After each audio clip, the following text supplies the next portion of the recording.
Ladies and gentlemen, please be upstanding for the Chairman of Rochford District Council, Councillor Joe McPherson, the Vice Chairman of the Council, Councillor Simon Wootton, the Chief Executive Jonathan Stevenson, and the Reverend Kim Lepley.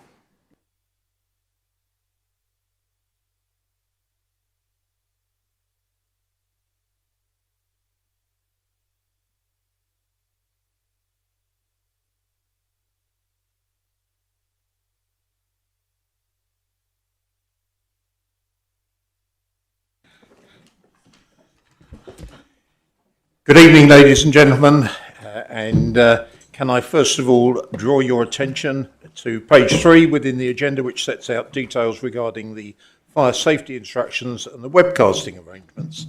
And I should point out there's no planned evacuation this evening, but in the event of the fire alarm sounding, please leave the building via the nearest exit and make your way to the assembly point located in the Market car park adjacent to the Civic Suite building.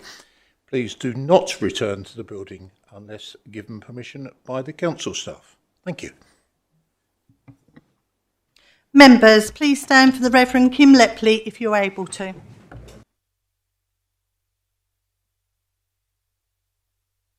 It is a joy and pleasure to be with you this evening. I do hope that you've all had a really good summer and you're all geared up and ready for what the autumn is going to be throwing up to us.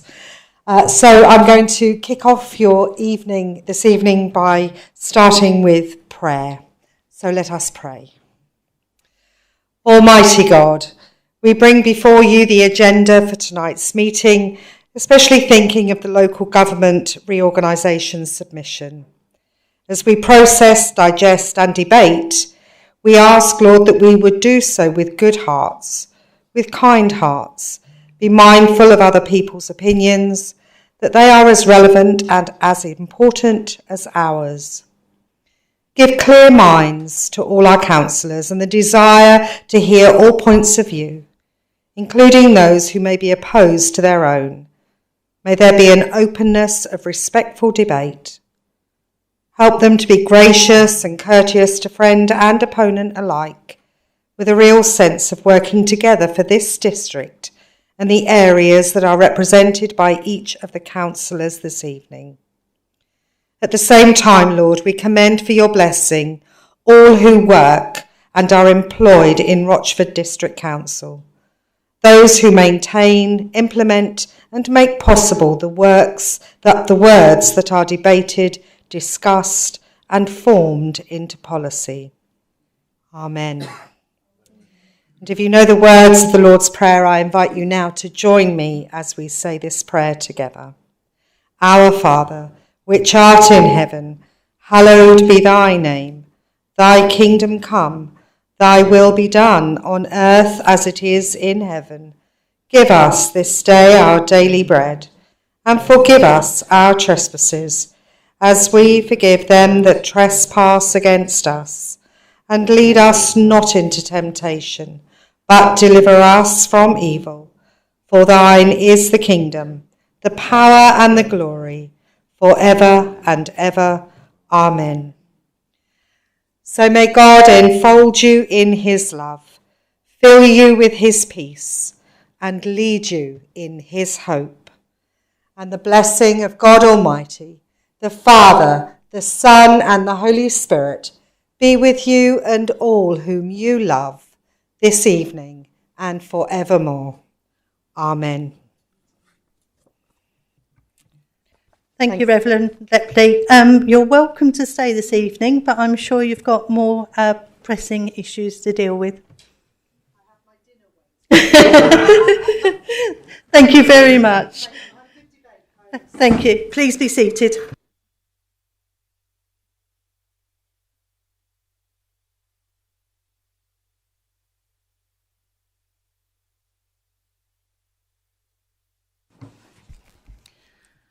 So moving on, item 1 for this evening, apologies for absence. We've got apologies received from Councillor Hoy, Councillor Lambourne, Councillor Eves, Councillor Knight and Councillor Page. Are there any other apologies, please, members?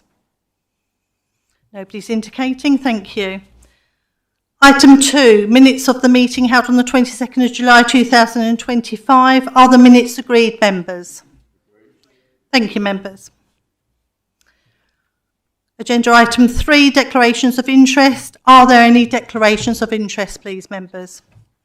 Thank you. Councillor Shaw.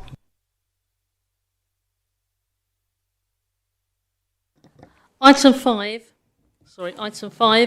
other registrable interests, because I'm an Essex County Councillor. Thank you. Thank you. Councillor Steptoe.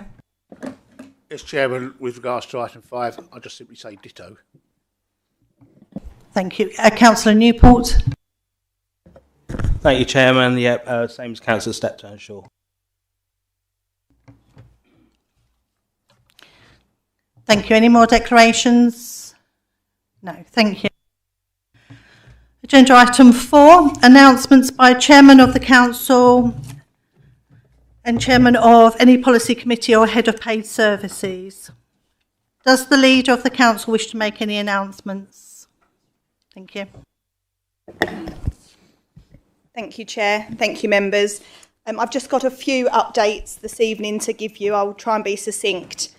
I'd like to start by giving you an update on the Skylark Hotel.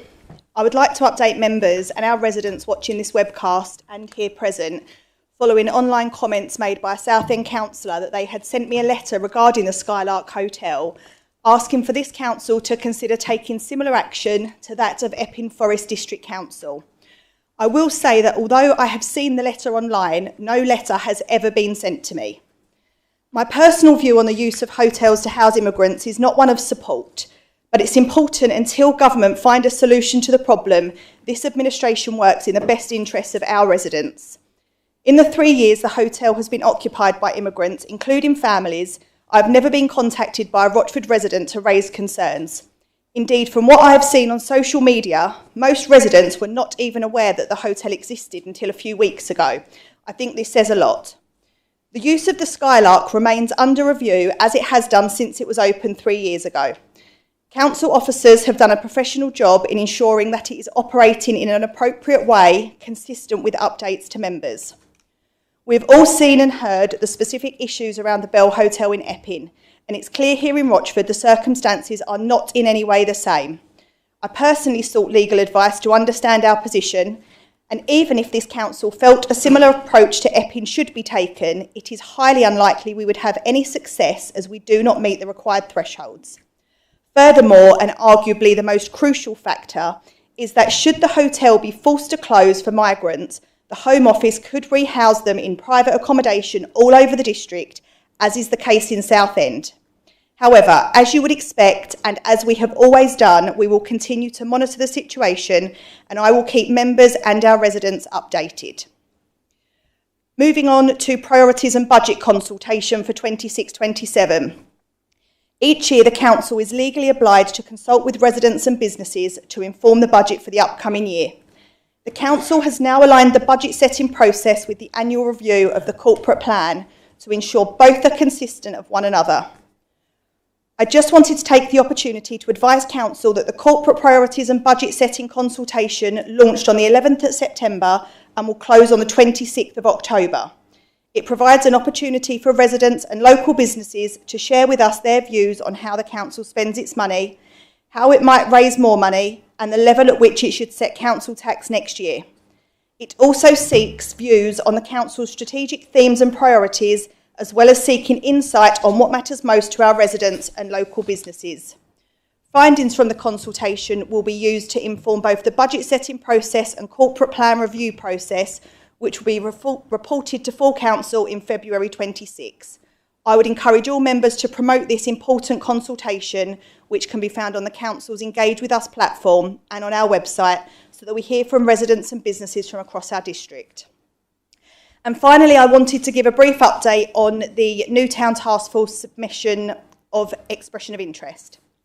As I advised at the meeting of Planning Policy Committee on the 11th of June, at which the submission of the expression of interest to the Newtown Task Force was considered, I was keen to see a review undertaken to address the concerns which had been raised by members regarding the submission, to enable us to move forward and consider how we could alleviate the concerns that arise in the future. Subsequently, a review was commissioned through the Local Government Association. The review had a very focused remit and just sought to consider the governance matters connected with the submission by officers. The LGA have now concluded the review, and I wanted to take this opportunity, as I said I would, to advise full council of the key findings. I'm going to read an extract from the report. 8.1. The first question I am required to determine is whether officers were correct to submit the expression of interest under delegated authority, or whether it should first have been submitted to members for approval. Whilst the progression of the submission of expression of interest was endorsed by the leader and he was aware of its content, paragraph 7.18 and 7.21 refer, I am mindful that the council operates a committee style of governance and therefore the leader does not hold any executive authority. 8.2. In order to answer this question, I am required to determine the exact nature of the action taken by officers. I'm satisfied from the evidence, both from the documentation provided by the New Towns Task Force and witness statements from relevant officers, that this was not a decision as such, but rather a request for information. In these circumstances, there was no requirement to seek member approval. Now I move on. Whilst I note this conclusion, it does raise the issue of needing to ensure that such matters are subject to consideration by members in the future, which and I know many members felt should have been the case.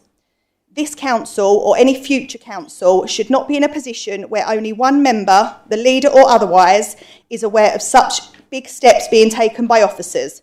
It is certainly not something I would have done, regardless if it's lawful. The report recognises that a review of the council's scheme of delegation to officers has already been included as a key action arising from the council's annual governance statement and was recently considered by the Audit and Governance Committee, and makes some recommendations to be considered as part of this review, which I'm aware from the monitoring officer is in the process of being commissioned. Councillor John Mason and I have requested that the Constitution Working Group be engaged regarding this matter. I will ask for a copy of the LG8 report to be circulated to all members of the council following this meeting for information. Thank you, Chairman. Thank you. Does the chairman of any policy committee or the Audit and Governance Committee wish to make any announcements? No one's indicating. Does the head of paid services wish to make any announcements? Yes, please, Madam Chair. Members, tonight is Paul Birkinshaw's last meeting, so it'd be wrong to not make something of this. I know he would not be very pleased with this, but I'd like to place on record personal thanks to Paul for all the work and dedication he's done with regard to Rochford District Council and Brentwood Borough Council in his role as Deputy Chief Exec. He leaves with us at the end of next week to take up the role of Chief Exec at West Lindsey. Wish him every luck in that role. They're very lucky to have him when he does. Also, members, I did communicate with you all the replacement arrangements for Paul, and Greg Campbell will be taking up a secondment role in the Strategic Director role starting on the 1st of October, with Fiona Duhamel taking up the Deputy Chief Exec role on the 1st of October as well. And I wish them good luck in the roles as well. Thank you. Thank you, Jonathan. That just leaves my speech as chairman, and can I echo our thanks to Paul, and best of luck in the future when we all come and visit you in Yorkshire. Good evening, members. I hope you all had an enjoyable summer and managed to take some time to rest with your families. It's a pleasure to welcome you to this extraordinary full council meeting. Since our last meeting in July, I have had the privilege of attending a wide variety of events across the district and meeting with some truly inspiring local organisations. Amongst them were Essex Home Help Services, East Essex Hackspace, TrustLinks and Draw Learning, all doing a fantastic job to support our community in different ways. Supporting young people continues to be one of my key priorities this year. It was a pleasure to attend a youth summit organised by one of our MPs. The summit focused on showcasing youth organisations ahead of the summer holidays, giving young people a chance to discover groups and projects they could get involved with. On the 17th of August, I was honoured to organise the VJ event at the recently reopened Freight House. It was a memorable occasion marked by wonderful community participation and support from the Lieutenancy Office and cadets. I have also had the pleasure of joining events led by local businesses and community groups, including the Mind and Spirit event, the Wakerin Horticultural Show, and the first birthday celebration of Pine Tree Care Home. Each of these highlighted the strong community spirit we are fortunate to have across our district.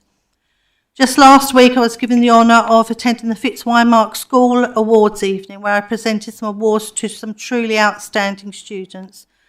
Their achievements were remarkable and a real credit to their school and families. Another highlight was the annual Foulness Bike Ride, a brilliant charity event that once again brought our community together in support of good causes. As we move into a busy period of the civic year, I would encourage members to keep an eye out for Save the Date emails from my civic officer, which will highlight upcoming charity and civic events you may wish to support. I am also pleased to share the Chairman's Christmas card competition has been launched. The theme this year is the kindness of Christmas, a fitting message which I hope will inspire our young artists. In addition, we are finalising the details of this year's Citizen of the Year Award. It will be an important opportunity to recognise the outstanding individuals who make a real difference in our communities. Please do spread the word in your wards and encourage nominations for those who deserve recognition. Thank you all once again for your support and encouragement, and I look forward to continuing to represent this council and our district in the future months ahead. Thank you. Moving on. Item 5, Local Government Reorganisation, Proposals for Greater Essex. This report, members, begins on page 19 of the agenda. Members will have noted that the appendices do not match that of the report. The appendices should be referenced as they appear at the beginning of the report, which means Appendix A is the Best for Essex 4 Unitary Authority proposal developed by Rochford. Appendix B is the summary of Rochford District Council's residents' consultation on LGR. Appendix C is the 5 Unitary Authority proposal creating local future for Greater Essex, developed by Southend Executive Summary.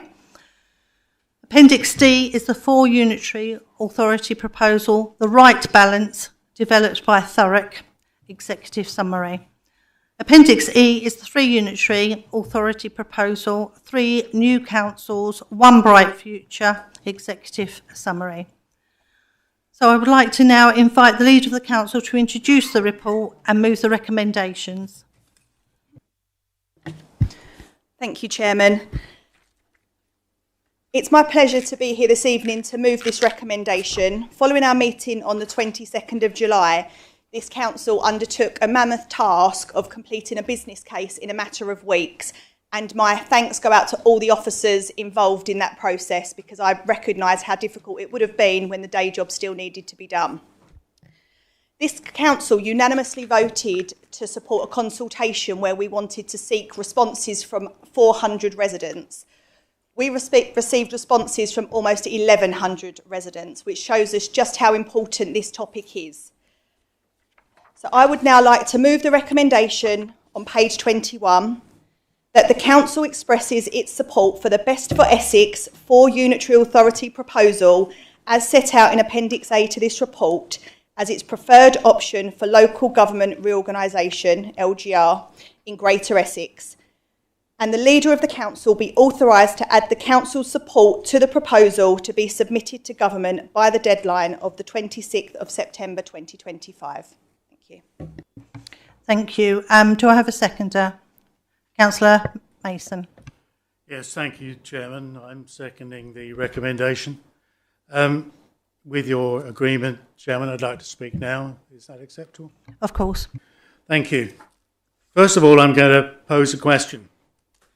Is this a decision about having to follow a majority decision of all the 15 councils, or is it still an individual decision by each council in Essex?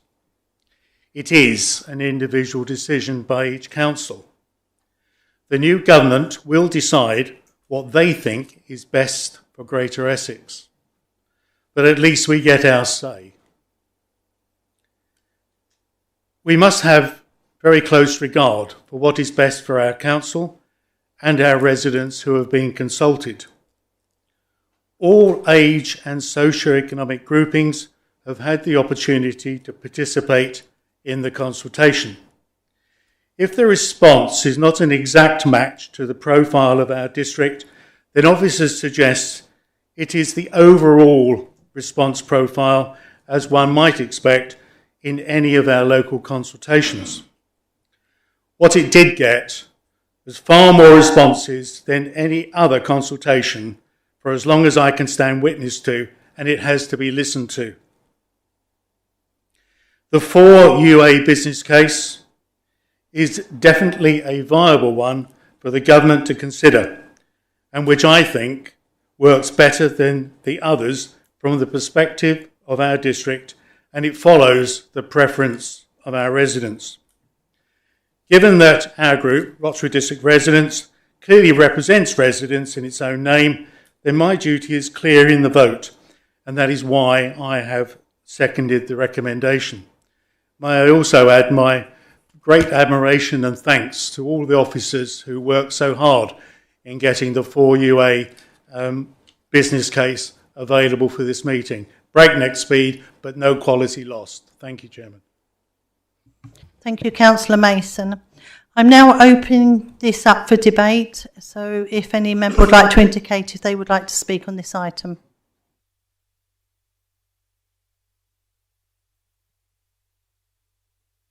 Sorry, Councillor Linden. Thank you, Chairman. Like has already been said, I'd also like to compliment all those who worked so hard and efficiently to put this business plan together. Over the past 2.5 years, while doing civic duty, we've been able to engage not only with the members of the public, but also with other councillors throughout the Essex County. I've also been speaking to numerous MPs around the county, numerous councillors from some of those councils that we're saying that would be a preferred fit for us. Unfortunately, they are not like-minded, not the ones I've spoken to. When we initially talked about a new unitary with Southend and Castle Point, I was sceptical, but after listening to what the experts, or those who have been doing this a lot longer than what I have had to say, it made sense. It makes sense joining a unitary that is already has the bank accounts, has the procurement, has the social care, has the highways. But on the flip side of that, maybe a clean sheet of paper where we can actually make the decisions ourselves in respect of where we're going.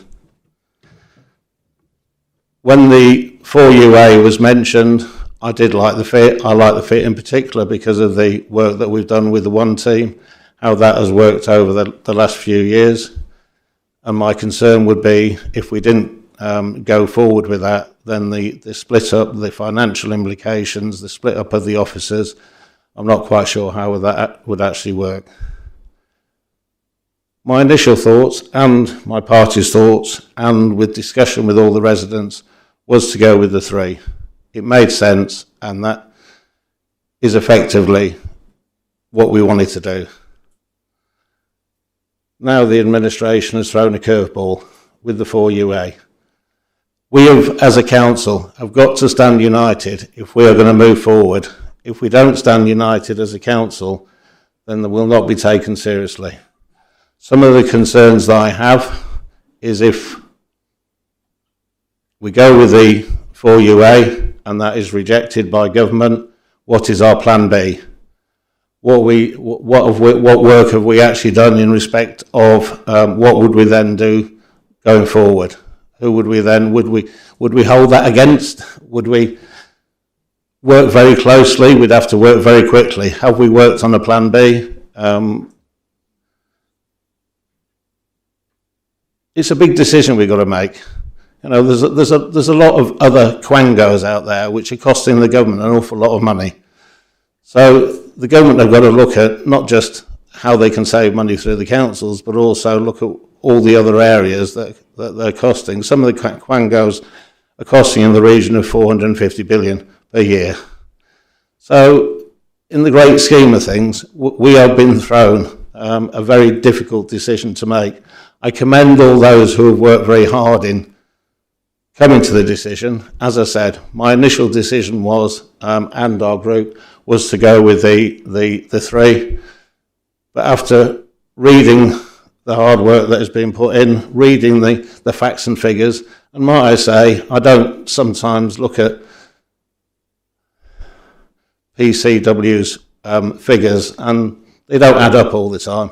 So we've really got to, I've been assured that they have been checked, double checked, and the scrutiny has been done on that.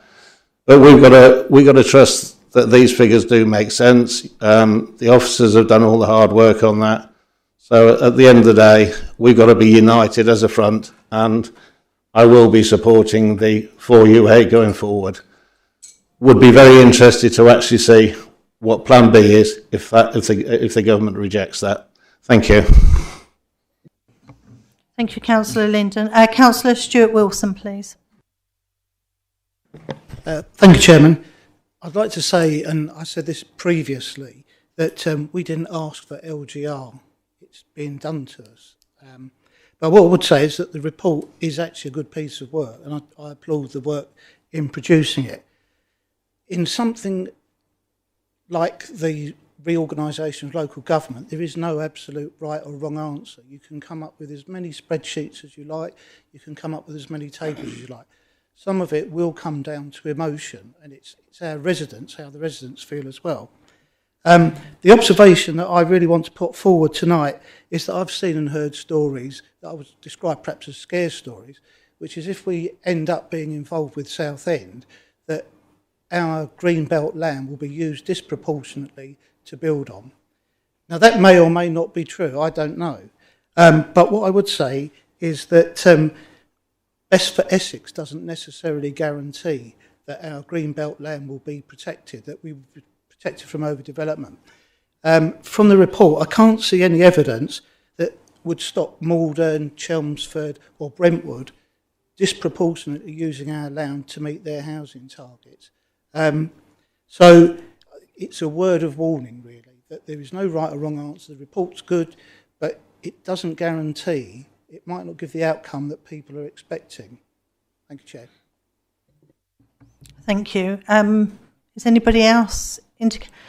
Councillor Mrs Gooding.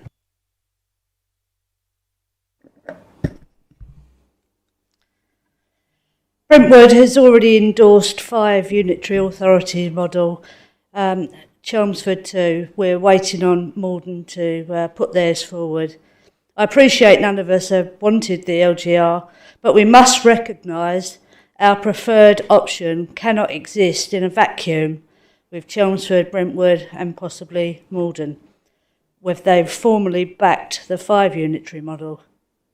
Therefore, our options diminish. We need to ask ourselves tonight, and I'm sorry to reiterate what Councillor Linden said, what is Plan B? How will it protect our residents' interests if government sides with the 5 unitary options proposal? We cannot state a preference and hope for the best. We must prepare detailed representations for the public consultation phase, ensuring Rochford's residents get fair representation and fair financial settlement and guarantees that our services will not be diluted further. Our residents deserve clarity, not uncertainty, on where their council tax is going and which council will be serving them. Thank you. Thank you. Councillor Newport. Thank you, Chairman. We'll just keep this pretty brief. So I think we need to be clear on this. As Councillor Wilson said, we didn't ask for local government reorganisation. This is a plan by the Labour government, and it is a plan that was supported by the Conservative Party. They've pushed us into this. Now we've been presented with Rochford's business case for 4 unitaries, and there's just a few points I'd like to make. The consultation, I don't agree that it's all that great. It was held over the summer, and it's dominated by older age groups, with young people being hugely underrepresented, and there was really a missed opportunity to engage every household. What has been called for previously by Rochford District residents with the local plan was a leaflet to every household.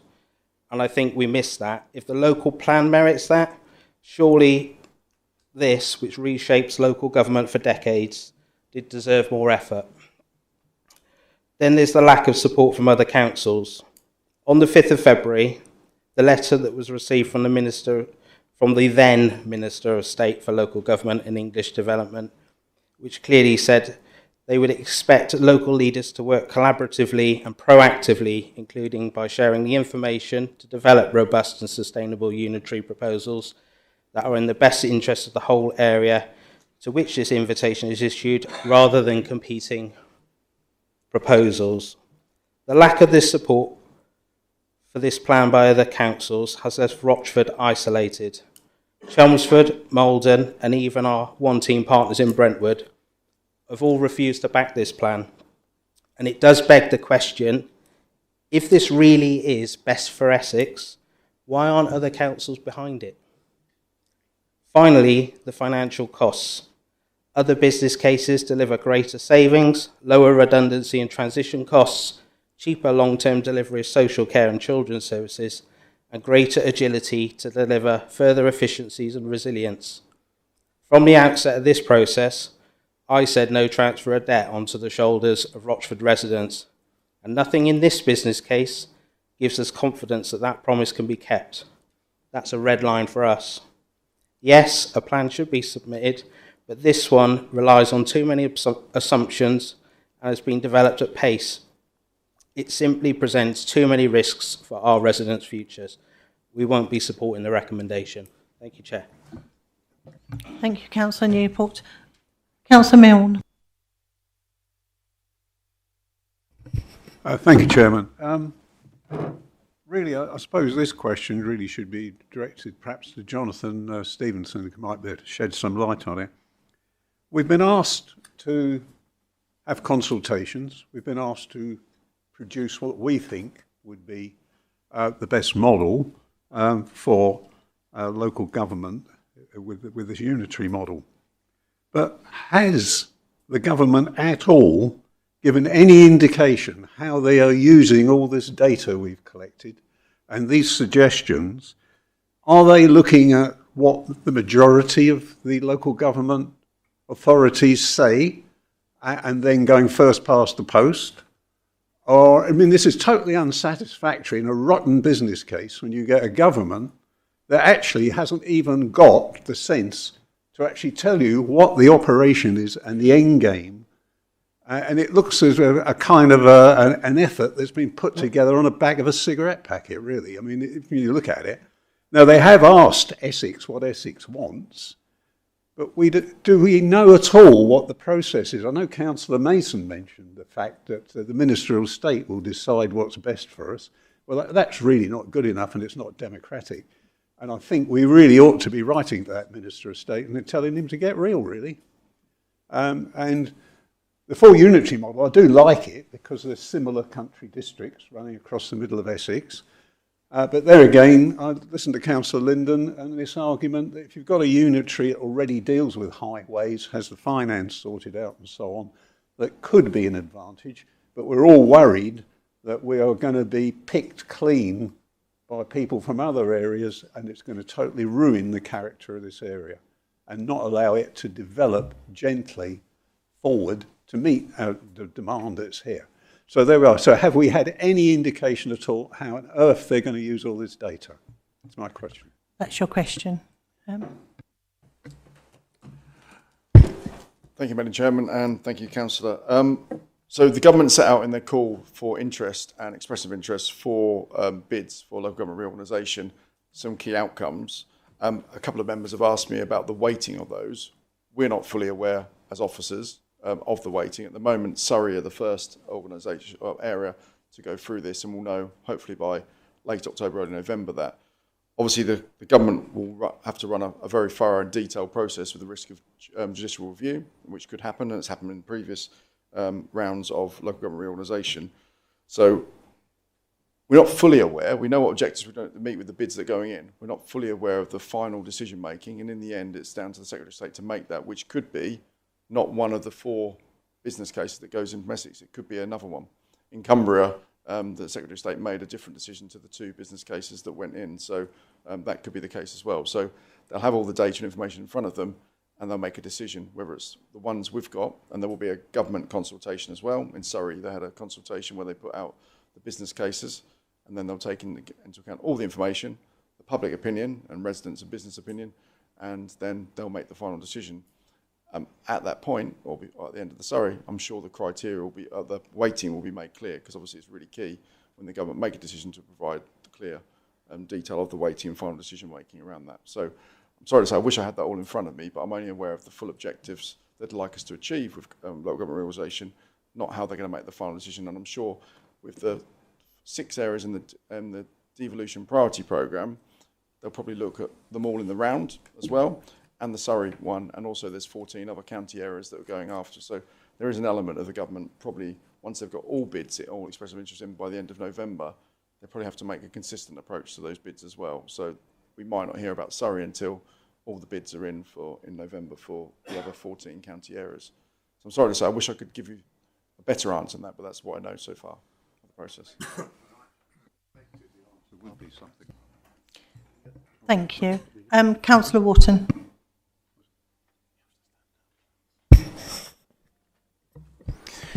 Thank you, Chairman. Looking at the criteria set down by government on which proposals should be made, there is not a perfect fit for anywhere in Essex, whatever permutations anyone comes up with, and there's been a few. It must be applauded the significant amount of work by officers and lead members put into the main report to objectively assess an arrangement under local government reform proposals, which is not only best for Essex, but in particular for Rochford District and most importantly, its residents.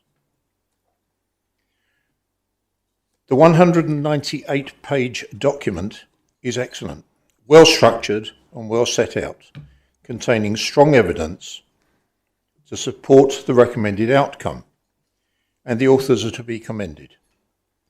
The report outcome is strongly supported by a Rochford district-wide resident survey.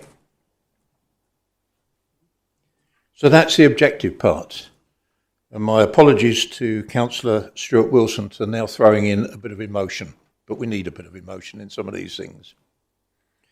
Whilst sitting at Planning Policy Committee last week, and whilst I accept it may be an emotive argument, in one of the reports it stated that Southend has a shortfall of over 11,000 homes compared with a target of 20,500. At this stage of its local plan, it proposes delivery of just 9,500 homes, less than 50% of its target. In another report, it says Castle Point is in a similar position with a target of 12,512 homes and proposed delivery of 6,196. Again, less than 50%. Financially, we are in a strong position compared with most councils. No debt, no interest payments, no capital repayments, and as far as I am aware, no risky investments, as most of Rochford's is in cash on deposit. This is all in stark contrast to any of our neighbouring councils in South Essex. So why wouldn't they be supporting any option under local government reform which links them to Rochford in a new unitary authority? And why wouldn't we be opposing any link to them in the interests of our residents? A new unitary with Castle Point or Southend would see them dumping their shortfall on housing targets within our district, which would be in addition to our own already very stretching housing targets. On that simple argument alone, and I stress it is more of an emotive argument rather than the one set out in the reports, but on that simple argument, I couldn't support any arrangement which directly links this district to either Southend or Castle Point, or for that matter, any other South Essex council, and which is why I will be supporting the recommendation set out in item 5 of the agenda. Thank you, Chairman. Thank you. Members, does anybody else want to speak on this item? I can't see anybody indicating, so I'm now going to go back to our leader to sum up. Thank you. Thank you, Chairman. Thank you, members. I'm just going to try and cover off a few points before moving to the vote. I echo Councillor Wilson's point. We did not choose this, and neither did our residents. And to Councillor Milne's point, that's exactly why we sent a letter to government back in February. We moved a motion to do so, to tell them that this was not something that we supported. Now, we don't represent other councillors or MPs or other councils. We represent residents. And residents have told us overwhelmingly that they do not want to join Southend if it can be avoided, not least because of the land situation and the fact they have debt. So it was important that we were able to give our residents an alternative viable option. We have a 1 in 4 chance of our option being chosen, unless government choose to scrap them all and go with their own. But let's go with what we've got so far. Now, in terms of a plan B, it's not for us to make a plan B. We have to present what we feel is best for our residents. Government will make a choice. Every single council leader and chief exec across this county has committed to working together. At every meeting I have attended, that has been stressed, that whilst we have a difference of opinions, whilst we represent different people and different businesses, and we have to take decisions that are best in our local area, once that decision is made by government, we must work together to deliver on what we are given. So whatever option is chosen, we have to work with, and we will work to the business case that's been presented. I've been on calls with Surrey and those people that are going through reorganisation, and they're further along the line, and they are still having challenges even after those submissions have been gone in, but they are working together to try and overcome them. Now, in terms of no transfer of debt, that would be lovely, because it's only us and Maldon that are debt-free in this entire county. But in no business case is there an option for no transfer of debt. Every new unitary takes on the debt of the councils they join with. So to say a political statement that we won't take on debt, I don't see how that can be achieved, because the unitaries have to take on their new partners. With Best for Essex, we have created 4 tangible new authorities that are scaled to deliver and local enough to care. And that is why residents have supported it across this district, and we have already received multiple letters of support from parish councils, businesses and volunteer organisations, with a commitment for more to come before the 24th. So whilst we don't always agree on things, I do think that we tend to agree that our residents come first, and that's why I'm happy to move this recommendation, and I welcome the support of any member that feels they can get behind it for our residents. Thank you, Chairman. Thank you, Councillor Belton. So, members, a vote's needed. It is the recommendation which is... Oh.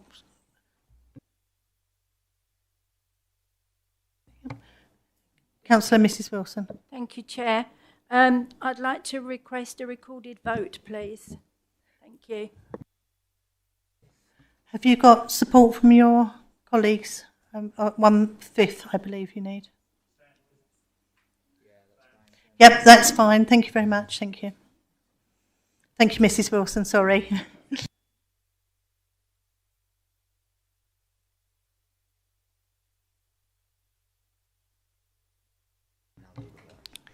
Okay, members, I'm going to read out the recommendation on page 21 of the agenda, and then our officer will take the recorded vote.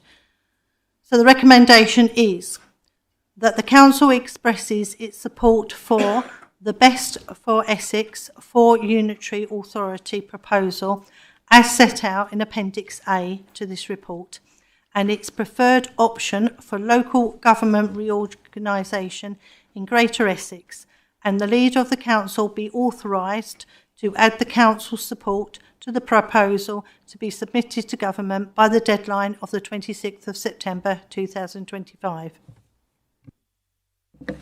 Thank you, Chairman.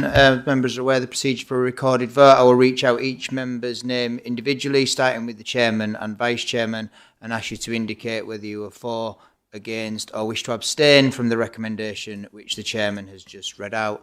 And obviously would ask members to turn on their microphones when indicating their vote.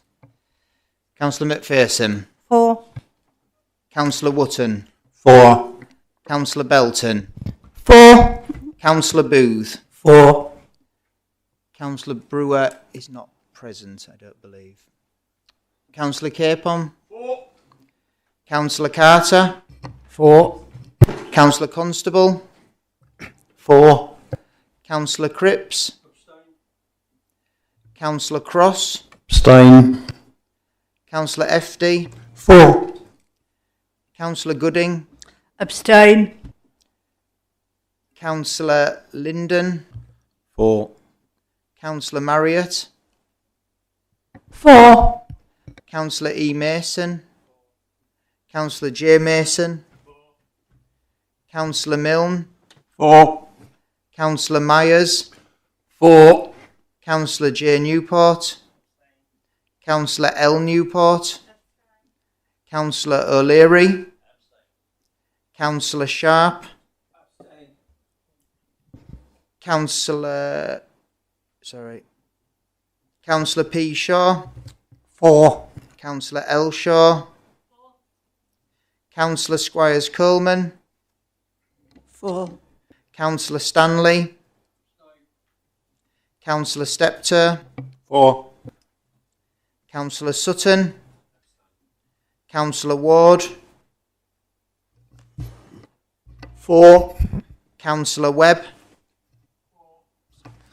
Councillor Williams. For. Councillor S. Wilson. Councillor I. Wilson. And Councillor V. Wilson.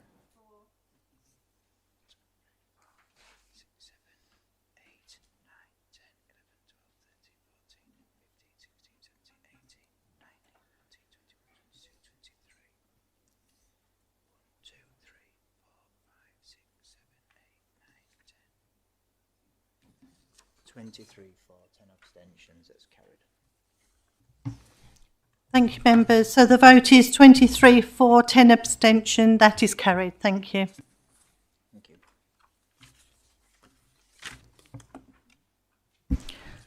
Members, item 6, the motion on notice. As members have been advised, the motion on notice has been withdrawn. Agenda item 7, designation of monitoring officer. This report begins on page 61 of the agenda. I invite the Chief Executive to introduce the report.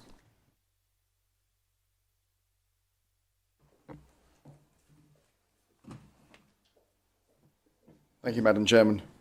Members, you've got a report in front of you, agenda item 7, designation of the monitoring officer. As you're aware, the council has to appoint 3 statutory officers, one being the head of paid service, one being the 151 officer, and one being the monitoring officer. With the loss of Paul Birkinshaw leaving us at the end of next week, we have a vacant position of monitoring officer, and I'm putting forward a proposal that we appoint Paul Adeary as our chief, who is our chief legal officer, as our monitoring officer. Happy to take any questions. There is in the report, it does say that Paul leaves on the 26th and Paul Adeary starts on the 29th. There will be cover between that because Paul's official day, I think, is the Sunday. So just in case we don't go 2 days without a monitoring officer. Anyway, thank you. Thank you, Jonathan. I need to invite the Leader of the Council to move this recommendation and speak on it. Thank you, Chairman. I'm happy to move the recommendation on page 63 that the Council appoint Paul Adeary, Chief Legal Officer, as the Council's monitoring officer with effect from the 29th of September 2025 for the reasons set out in this report. Thank you. Thank you. And Mr. Councillor Mason? Chairman, happy to second the recommendation, which I think is extremely good. Thank you. Thank you. So this item is now open to debate. Would anybody like to speak on this item? Please indicate. Nobody is indicating. Over to Councillor Belton to sum up, please. Just to move the motion, Chairman. Thank you. Thank you. So a vote is needed. So the recommendation is on page 61 of the agenda. The recommendation is that the Council appoint Paul Adeary, Chief Legal Officer, as the Council's monitoring officer with effect from the 29th of September 2025 for the reasons set out in this report. All those in favour? That is unanimous. Thank you, members. Moving swiftly on, item 8 of the agenda, developing a neighbourhood team. The report begins on page 65 of the agenda. I'd like to invite the chairman of the Environment and Climate Change Committee, Councillor Constable, to move the recommendation. Thank you, Chairman. I'd like to move recommendation R1 that the capital expenditure of £60,000 and a commitment of a £135,000 revenue budget for the development and delivery of a new neighbourhood team is approved. Members, all the details are in the paperwork, and the committee fully debated the matter and it was fully approved at committee. This is for the funding for the neighbourhood team, and costing has been found from existing funds. We are not replacing the previous highway rangers. This team is hoped to be self-funding. Parts of the work the team will be doing is installation of park benches, litter bins, graffiti removal, and I'm sure some of our councillors will be pleased that clearing of alleyways where no ownership can be established will also be carried out by this team, and other works that are nominated by councillors for their area. So I'd like to move that recommendation. Thank you. Thank you. And Councillor Capon. I'd like to second that motion, Chairman. I'd like to reserve the right to speak later if required. Thank you. So that's open to members to debate. Would anybody like Councillor Newport? Thank you, Chairman. Just a couple of quick questions on this.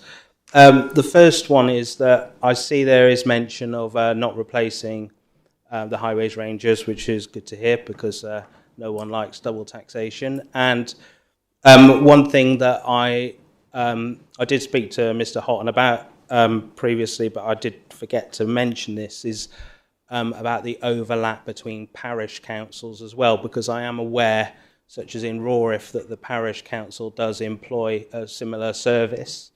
And how is that going to be monitored, that we're not overlapping with their work? How are we working with them?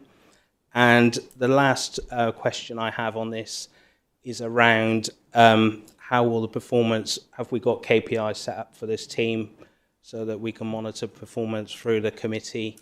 I'd just like some clarity on that as well, please. Thank you, Chairman. Thank you, Councillor Newport. Councillor Constable, would you like to respond or defer to the officer?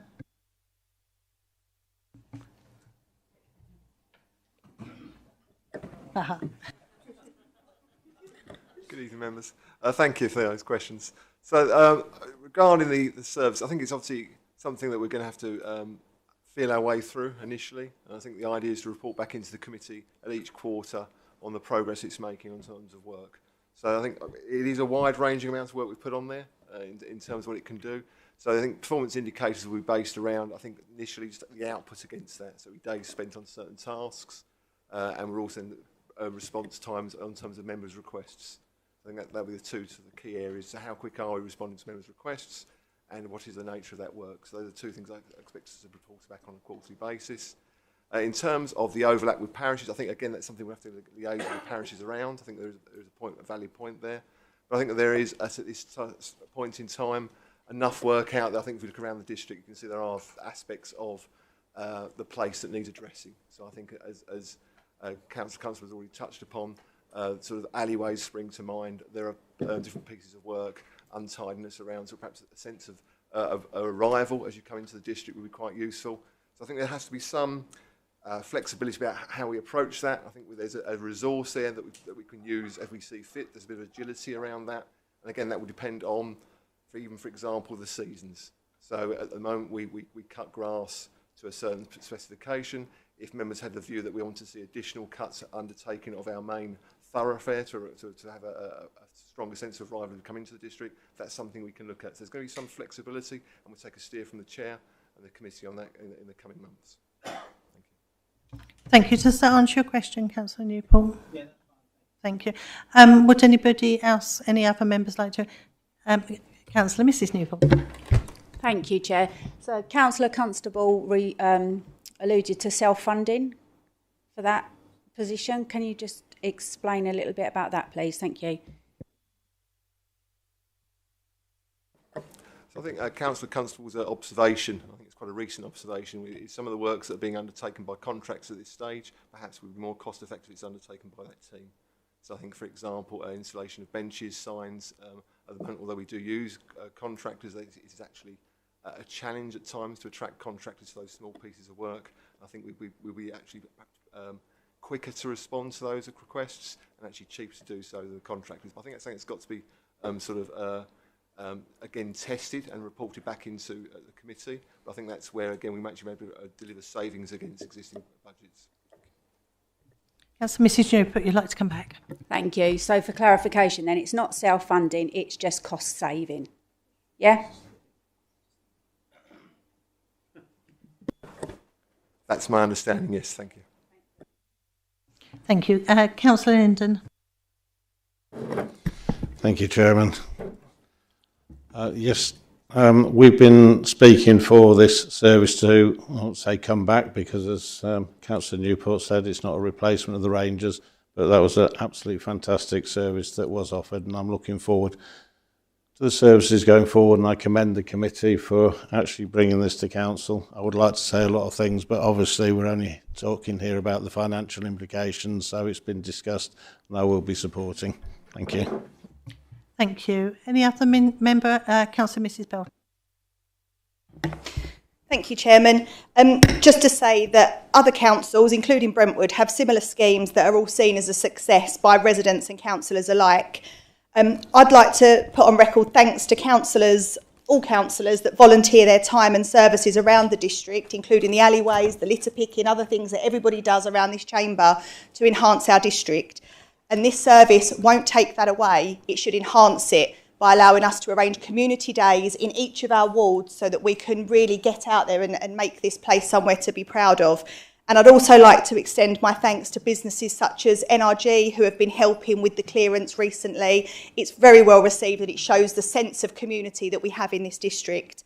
Regarding the self-funding piece, I think that's an aspiration for the future. Cost saving in the first instance, which is why we need a budget and an ongoing revenue budget, but certainly in the future, as we learn the services that we want to use the neighbourhood teams for and what works best, it could in the future become self-funded. Thanks very much. Thank you. Councillor Stanley. Thank you, Chair. Just one question really to Marcus Houghton, if I may. Will this team be a separate team from the people that we're employing at the moment? And what grades will they have in professional work that they do? Thank you.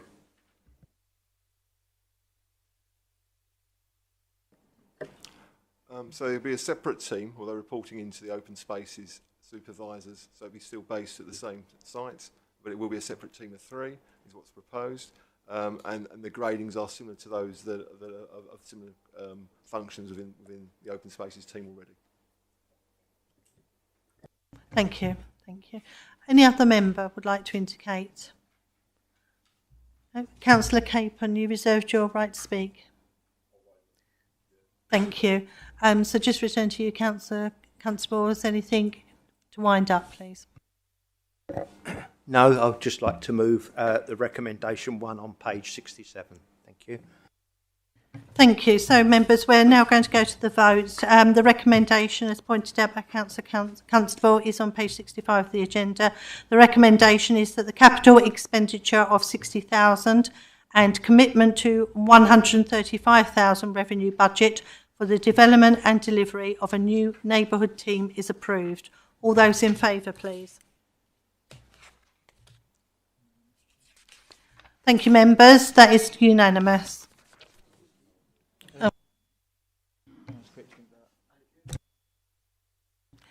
Are there any members against?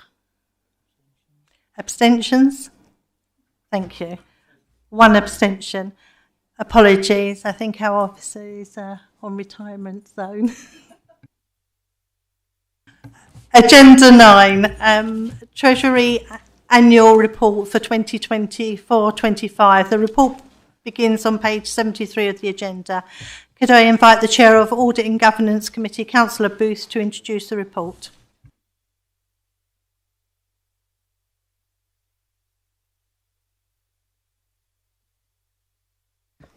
Members have had it previously, so I don't want to take up people's time this evening. I'd just like to recommend it to every member in the chamber this evening. Thank you, Councillor Booth. Would any member like to indicate if they'd like to speak on this item? Remembering it is for noting.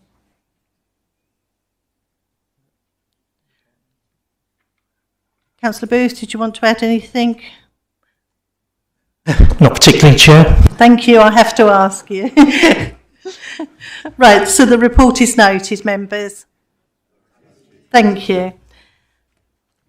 And members, that concludes our business for the evening. Thank you very much for your attendance and your kind debate. Thank you.